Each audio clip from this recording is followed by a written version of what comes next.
ఇక ఆంధ్రప్రదేశ్ రాజకీయాల్లో అందరూ ఆసక్తిగా ఎదురు చూస్తున్న పులివెందుల ఎన్నికల ఫలితాలు వచ్చేశాయి. టీడీపీ తొలిసారిగా పులివెందులో ఘన విజయం సాధించింది. టీడీపీ అభ్యర్థి మారెడ్డి లతారెడ్డి దాదాపు 5,000 మెజార్టీతో గెలిచారు. ఇక ఈ ఎన్నిక అక్రమం అంటూ కూడా ఎంపీ అవినాష్ రెడ్డి అన్నారు. దొంగ ఓట్లతోనే గెలిచారంటూ కూడా అవినాష్ రెడ్డి అభిప్రాయపడ్డారు. దొంగ ఓట్లతో కాదు, నిజమైన ఓట్లతో అధికారంలోకి వస్తారు.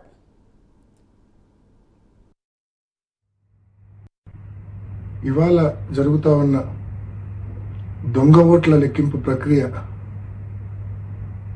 మరి ఈరోజు ఈనాడు పత్రిక ఒకసారి ఉదయాన్నే చూస్తే వారు రాసిన టైటిల్స్ సబ్ టైటిల్స్ ఒకసారి చూస్తే ఉత్కంఠకు పడనున్న తెర అంట, నువ్వా నేనా అంట. లోకేష్ గారి స్టేట్మెంట్, ప్రజాస్వామ్యం నిలబడింది అంట. ఎవరిని నమ్మించడానికి ఈ మాదిరి రాతలు రాస్తా ఉన్నారు? అసలు ఓటింగ్ జరిగింటే కదా అక్కడ మీరు ఈ మాదిరి రాతలు రాయాల్సింది.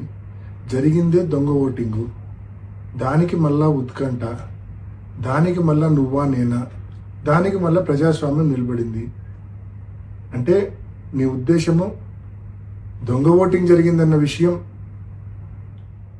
పులివెందుల మండల ఓటర్లకో లేక ఎంతో వైఎస్ఆర్ కడప జిల్లాకు సంబంధించిన ప్రజలకో మాత్రమే తెలుసు. రాష్ట్రంలోని మిగతా జిల్లాల వాళ్ళకు తెలియదు కదా. మన ఎల్లో మీడియాను అడ్డం పెట్టుకొని రాష్ట్రమంతా ఏదో నిజంగానే ఓటింగ్ జరిగింది, ఆ ఓటింగ్లో తెలుగుదేశం పార్టీ గెలిచింది అని చెప్పి మభ్యపెట్టచ్చు అని చెప్పి ఈ మాదిరి రాతలు రాయడము ఎంత అనైతికం అని చెప్పి నేను తెలియజేస్తా ఉన్నా. ఇది అనైతికం కాదా? అనైతికల్ కాదా? ఇది దొంగ ఓటింగ్ జరిగిందన్న విషయం మొత్తం స్పష్టంగా అందరికీ అర్థమైంది. అయినప్పటికీ మీరు ఈ మాత్రం రాతలు రాస్తా ఉన్నారంటే మీ న్యూస్ పేపరు, మీ ఛానల్ ఎంత అనైతికలో ఒకసారి గమనించుకోవాల్సిందిగా, ఇంట్రాస్పెక్ట్ చేసుకోవాల్సిందిగా నేను మనవి చేస్తా ఉన్నా. నిజమైన పోటీ జరిగి ఒక 5 ఓట్లతో తెలుగుదేశం పార్టీ గెలిచినా కూడా వారికి ఎనలేని తృప్తి, సంతోషం ఉండేది, మాకు ఎనలేని బాధ ఉండేది నిజమైన పోటీ జరిగింటే.